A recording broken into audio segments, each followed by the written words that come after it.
Hello, Grass Beyonders, and welcome to another episode of Anthony's Asylum. I am your host, Anthony. And in today's episode, we are going to be talking about mainly Star Wars. Again, as you guys know, I am a huge Star Wars nerd, but I recently found something of great interest, and it's called the Star Wars Ring Theory. And I will be talking a lot about that this episode. And then I'll be going into some Star Wars Battlefront beta talk. I just played some of that, and it's looking pretty good so far. So yeah, big Star Wars stuff. But before we go into all of that, I wanted to give a brief update on the SAG-AFTRA, the vote for striking. Well, guess what? They are striking. So yay. Well, I don't know. Yay or nay. I don't know. Whatever side you happen to be on. Like I said a couple episodes ago, I can see both sides of the conflict, I guess, whatever you want to call it. So I can see, the pros and cons of both sides and what they were trying to do. But they overwhelmingly voted. 96.52% of members voted in favor of the strike. So there you go. Now, this doesn't mean that they're going to be going on strike and not working, not yet anyway, but this hopefully means that they are going to be, bringing themselves back to the table. So the SAG-AFTRA organization is going to be meeting again with the video game producers such as Disney, Warner Brothers, all these big companies, Activision, and hopefully resolving these things. And for more information on that, if you missed what this is about, you can go check out 2 episodes ago for a little bit more detail on what SAG-AFTRA is wanting out of the new contract, and also what the video game producers are wanting out of the new contract. So hopefully they can find some common ground and, get back to doing what they do best and making some good games with some good acting and some good content. So anyway, we hope for the best. We'll see what happens. This new thing that I just came across involving Star Wars. Okay, so as you guys know, I'm a huge Star Wars nerd. I love both the original trilogy and the prequel trilogy. And there's not a lot of people that I know that love both trilogies. It seems like you're in either camp. You're either a fan of the original movies and you think the new ones suck, or you're a fan of the new ones and you think the older ones are kind of like, whatever, they're old and whatever, and nobody cares about them anymore. Because yes, I've met people from both sides like that, and it's really weird to me that those types of people exist. It seems to me that if you like the original Star Wars movies, you would like the new ones too, and vice versa. So how that happens, I don't know. But I came across some news the other day about a new documentary coming out called The Prequels Strike Back. And it's a project that has been fully funded. Actually, it exceeded its funding by, I think, 331% on Indiegogo. So it's definitely happening, which is amazing. But it's a completely community-funded documentary project that is essentially going to be defending the prequel trilogy. And, when you use the word defend, it always brings up a negative connotation. Because in order to defend something, it means that other people are wrong and your thing is right, and you're going to just keep on saying it's right regardless of what other people say. Well, yes, okay, that's part of the truth. But also what's interesting is that upon stumbling across this, news about this new documentary coming out, I started reading more about this thing called the Star Wars Ring Theory. And I was like, what is that? I'd never heard of this before. It's like totally foreign to me, but something that once you start reading it, makes complete sense and will help you to understand the Star Wars movies as a whole.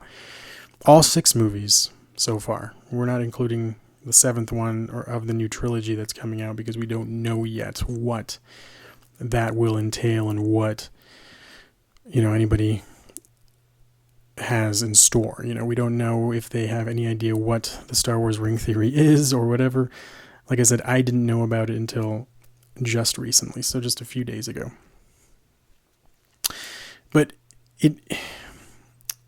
let me just go back to the beginning. So the Star Wars ring theory is essentially a 9-page essay written by a guy named Mike Climo, or Mike Climo. I'm sorry, I'm not sure if I'm pronouncing that correctly. But it is a 9-page essay essentially on the idea that the prequel trilogy is interconnected with the original trilogy, which, now you're saying, duh, we always knew that. There's parallels, and George Lucas in many behind the scenes interviews and documentaries has always said that there's been parallels between all the movies and things like that, right? But the interesting thing that Mr. Mike Climo has discovered is what is called the ring composition. So traditionally, when you think about the Star Wars movies, episodes 1 through 6, and you think about the parallels between the episodes and the things that kind of, recall what happened before and happen again later. You're corresponding them, like, say, the first trilogy or the prequel trilogy is ABC, and then the original trilogy, again, is ABC. And then, so what's going to correspond, right? The A's are going to correspond, so The Phantom Menace is going to correspond with A New Hope. Attack of the Clones is going to correspond with The Empire Strikes Back. And Revenge of the Sith is going to correspond with Return of the Jedi, right? That much is pretty clear. And I think, it doesn't take a rocket scientist to figure that out when you are watching the movies. I think that makes perfect sense, right? But the interesting thing about Mike Climo and his essay is that he actually begins the essay with a recollection of sorts of the beginning of the first episode, Star Wars Episode 4, A New Hope. So this is the first in release order. So this was released in 1977, obviously. This was the first one. This is the one that made everybody crazy about Star Wars, right? And if you remember, the first opening shot, right, is this little ship. Obviously we get the opening crawl, the famous crawl with the 3 paragraphs that tell you exactly what's going on. There's crazy civil war and stuff, and this ship comes across, and it's being attacked and chased by this gigantic, Star Destroyer, and it goes on for miles and miles and miles, seemingly, and it's an amazing shot. It's fantastic, and it tells you everything you really need to know about the movie in about 30 seconds with no dialogue. It basically tells you there's 2 people, two factions, 2 groups going to war, and, one side's the good side, the other side's the bad side, right? So it's great. It's perfect. Then he goes into the Phantom Menace opening. All right, you get the same opening crawl. You get the 3 paragraphs, tell you exactly what's going on. Then we pan down, and there's a small spaceship coming towards us, and then comes past camera, and then it just lands, right? It just goes into the space station, and that's it. So really, when you think about it, pretty underwhelming, especially when you're coming from, A New Hope with this huge, flashy, big bang opening, and you're going into the Phantom Menace, and you're like, okay, that's interesting.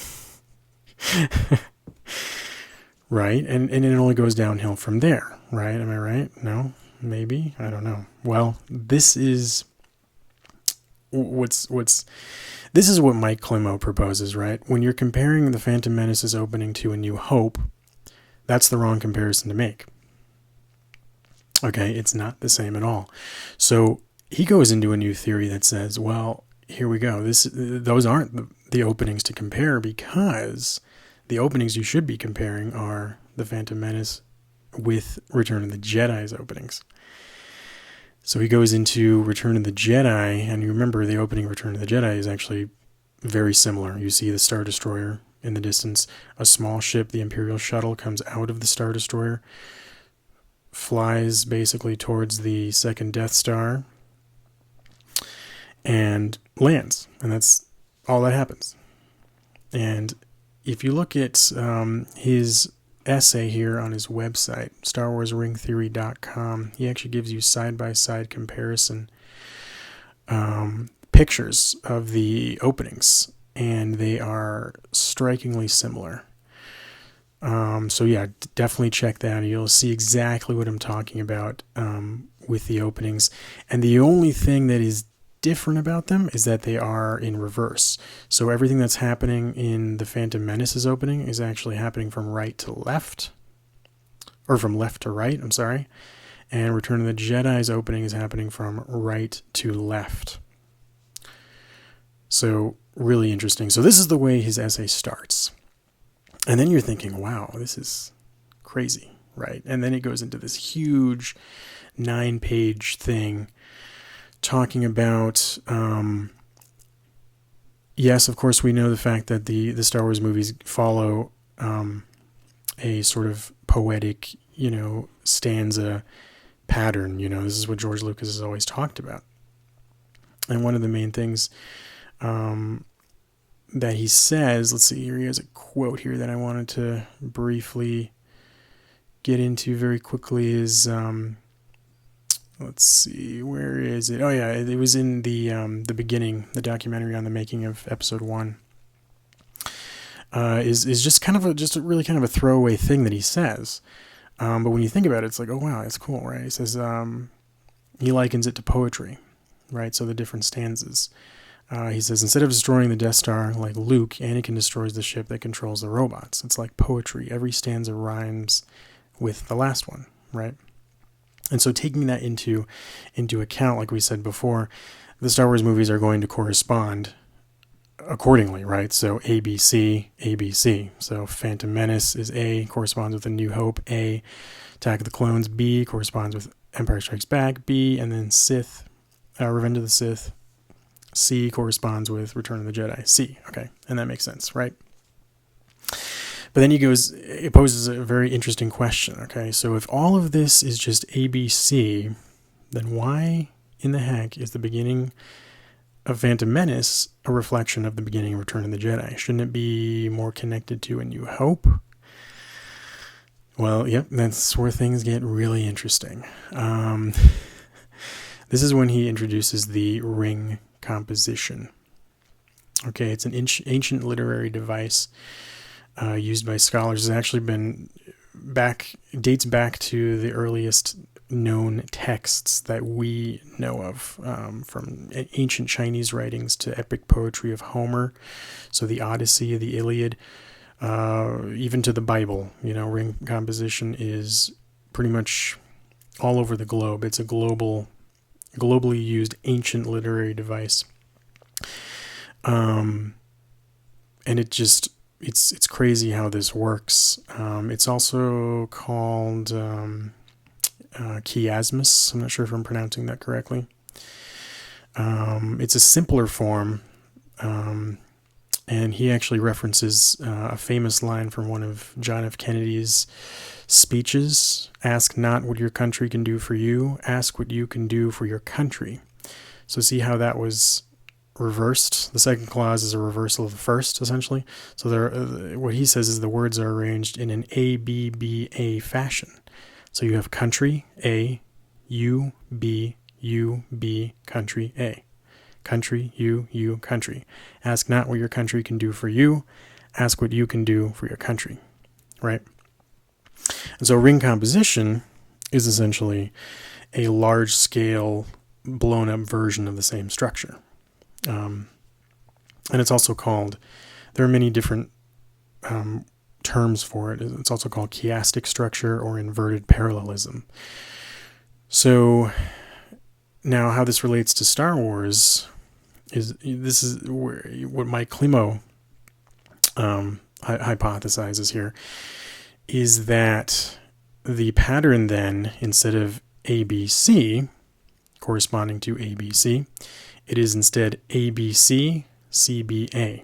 So you have ABC, The Phantom Menace, Attack of the Clones, Revenge of the Sith, then CBA, A New Hope, The Empire Strikes Back, and Return of the Jedi. So, therefore, what you have is The Phantom Menace, A, corresponds to Return of the Jedi, A. Attack of the Clones, B, corresponds to The Empire Strikes Back, B. And Revenge of the Sith, C, corresponds to A New Hope, C. So what this means is, and like I said, definitely visit this website, StarWarsRingTheory.com. Read this 9-page article by Mike Climo, because it will just give you a whole new perspective. I couldn't read the whole thing in one sitting, because I've had some pretty busy days recently.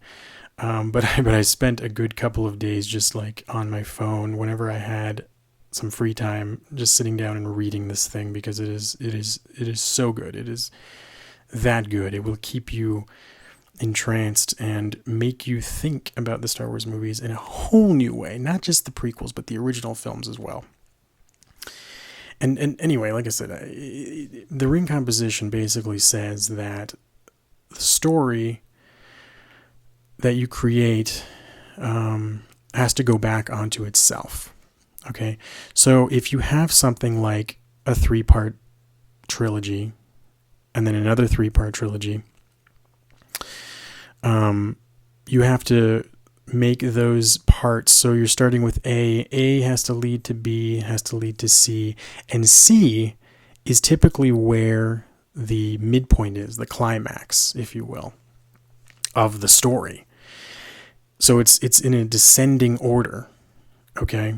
And then from there, starting the new trilogy, you go from C to B to A. So you're going back up. You are ascending again. And then somehow what happened in the beginning at A has to correspond again with what happens at the end, which is A again, right? Because you're going A, B, C, C, B, A. And so it's this endless circle. It's this circle that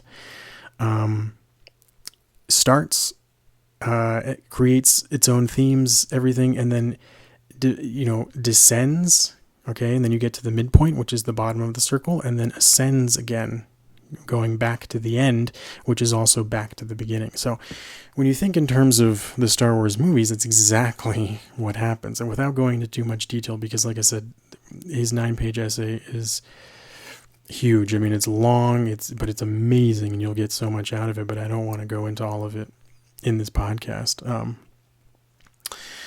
But yeah, seriously, the way he details it and then talks about the corresponding episodes is just enlightening and will make you want to rewatch the movies. I haven't had a chance to do that yet, but I definitely want to do that, especially now that episode 7 is going to be releasing here in a couple of months. I definitely wanted to go and watch the movies again, but now that I know the ring theory is out there, I'm going to be watching them in a totally different light, totally new light. And anyway, so what the point of this is that the documentary that is now being made is inspired in part by what Mike Climo here has written. So the Prequels Strike Back is the new documentary that's coming out that they are hoping to release before the new Star Wars movie comes out. So we're hoping, I mean, it's already October. We're thinking, I don't know, maybe November, early December. I don't know, but it would be amazing if they can actually get that goal and reach that goal and actually get it released, because I think it'll be worth people watching that before they go see the new movie. And it'll be interesting, like I said, if J.J. Abrams and his crew even know anything about this ring theory, and also if they will incorporate any of that. I mean, who knows? We're waiting on Mike Climo to actually figure out, okay, does this work with something like a new trilogy? I mean, how would that work? How would the corresponding episodes, work together? I mean, I don't know. So we'll have to wait and see. But yeah, this documentary is going to be mainly about how the prequels are not that bad, but it's also going to be talking about the ring theory and how you need to kind of think about the prequels in a new way, and not just the prequels, but the entire Star Wars saga. And his main tagline here, if you go to the Star Wars Ring Theory website, so StarWarsRingTheory.com, the main tagline is, "You must unlearn what you have learned about a galaxy far, far away." God, so good stuff. The hidden artistry of the Star Wars prequels. Okay, anyway, just go to the website, check it out, read this essay, and then when this movie releases, go see this movie. So I will be updating you guys hopefully soon on when this movie, this new documentary, the Prequels Strike Back, when that movie will release. All right, and then I wanted to go into the new Star Wars Battlefront beta, the public beta that has just released October 8th, and it is on PlayStation 4, Xbox One, and PC, and it will be here until Monday the 12th. So if you get a chance sometime between October 8th and October 12th, check it out, because it is actually pretty amazing. So for those of you who have played the original Battlefront games on the PS2 and Xbox, will know exactly what I'm talking about. It's definitely changed a lot. So one of my things was, as you know, I'm also a very huge Destiny fan, so that's the game I've been playing lately, and I'm really into that type of first-person shooter, the sci-fi, fantasy, like really cool stuff, like you get cool powers and cool armor and cool, all this kind of stuff, vehicles, and of course, I mean, it's all, you can just look at it and see, okay, it's inspired by Star Wars. And now that we finally have Star Wars Battlefront back on current generation consoles, and hopefully going to be as good, if not better, than a lot of stuff we've seen so far in terms of the first-person shooter genre. Call of Duty has really been at the forefront of this, and now Destiny, and now, Star Wars has a chance now. Battlefront has a chance now of hopefully kind of, bringing people back to that universe, and kind of just messing around and stuff. And that's part of the beauty of it too. I mean, whether or not you like first-person shooters or multiplayer shooters or, competitive multiplayer, cooperative multiplayer, whatever, the fact that it's Star Wars, because I'm not a huge, competitive multiplayer person at all anyway, but recently I've been getting more into it with Destiny and that kind of thing, and so it's, sort of the next logical step for me, is just getting into Star Wars and doing that again. And it's just, oh man, when you step into these worlds, right now, the beta only has 3 different sections you can play. So it has a mission section in which you can play co-op. You can play by yourself, or you can play co-op online with somebody, or co-op, local co-op, so split screen co-op. And it's basically just a mission on Tatooine in which you are a rebel who has become stranded and you're waiting for reinforcements, and then you have to kind of fight off these 6 different waves of Imperial forces that are trying to destroy you. So yeah, really fun. And then the second part is Drop Zone, in which you are either an Imperial force or an Imperial stormtrooper or a rebel soldier, basically on the planet of Sullust, which is not a planet we've ever seen in Star Wars before. We've heard about it, and it's a planet that exists, obviously, but we've never actually seen it in any of the movies.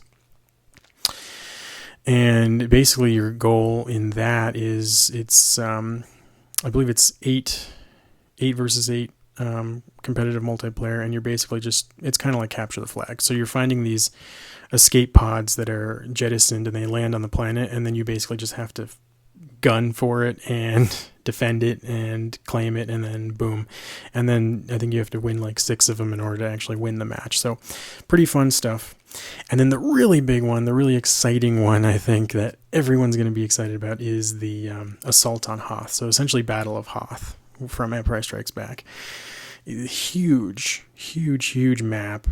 It's a 20 versus 20 multiplayer, competitive multiplayer. So of course one side is the rebels, the other side is the Imperial forces. And this is where it gets crazy. This is the one where you can, as an Imperial since, hey, we all know the Empire Strikes Back in that one, right? And they totally win the day and destroy the base and all that crap. So you definitely want to be the Imperials when you're playing that mission, because come on, you know the outcome. If you're the rebels, you're not really going to win. So don't even try it. But anyway, yeah, so you can just jump into ships, the TIE fighters, TIE interceptors. You can jump into the AT-AT, giant walker. You can jump into the AT-ST. And then, of course, if you're the rebel side, you can jump into the different turrets and stuff that are available. You can jump into the snowspeeder. You can jump into the A-wing fighters. There's even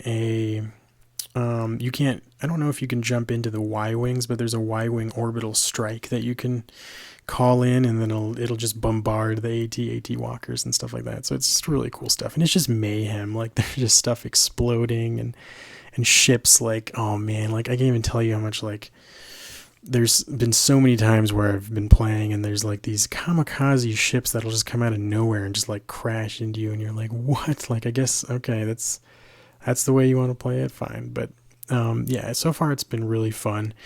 It seems like there are so many modes that are still available, which I think will be interesting to see. As far as weaponry, you're only given, you can choose your weapons if you do the solo mission or the co-op mission, but as far as the multiplayer stuff, you're pretty much given a set of gear and you're just sent out, but with the final game, you're going to get a lot of customization, a lot of different equipment that you can take into the battlefield with you. So that's, nothing to really worry about.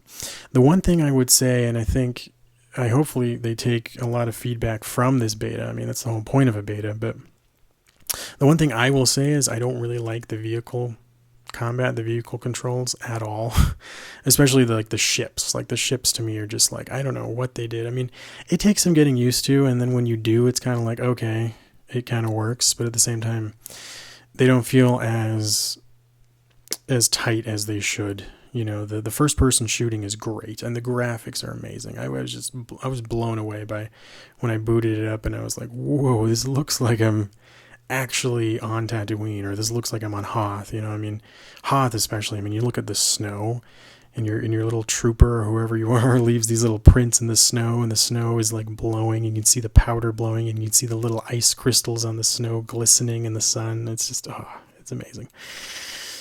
And of course the sound. I mean, it wouldn't be Star Wars if you couldn't hear the awesome sound effects of the blasters and the lightsabers and the ships flying by, and the music, of course. It's amazing. So anyway, this beta so far has been so fun. If you have not checked it out yet, definitely check it out. You have until October 12th, which is this coming Monday, to check it out. It is free to anybody who has a PS4, Xbox One, or PC. So just, go on PlayStation Store, go on Xbox Live, go on wherever. I think it's EA Origins if you're on a PC, and just download it, play it. It's fun. So do it. But anyway, that's going to be it. Yeah. So once you're done with the beta, boom, it's just pretty much we're waiting for release. So that release is November 15th of this year, I believe, and I think will be very fun and a cool lead into, the future of Star Wars games. And, hopefully leading into kind of what we can expect from the new movies, possibly. I don't know. But anyway, yeah, awesome. So thank you guys for listening to another episode of Anthony's Asylum.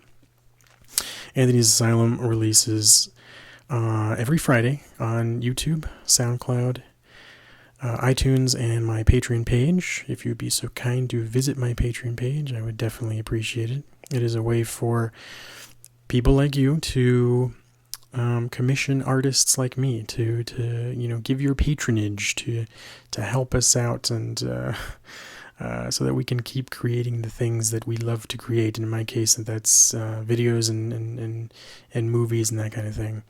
But Anthony's Asylum will remain free for the foreseeable future. So yeah, cool. Anyway, have a good rest of your week, guys and girls, and I look forward to seeing you next episode.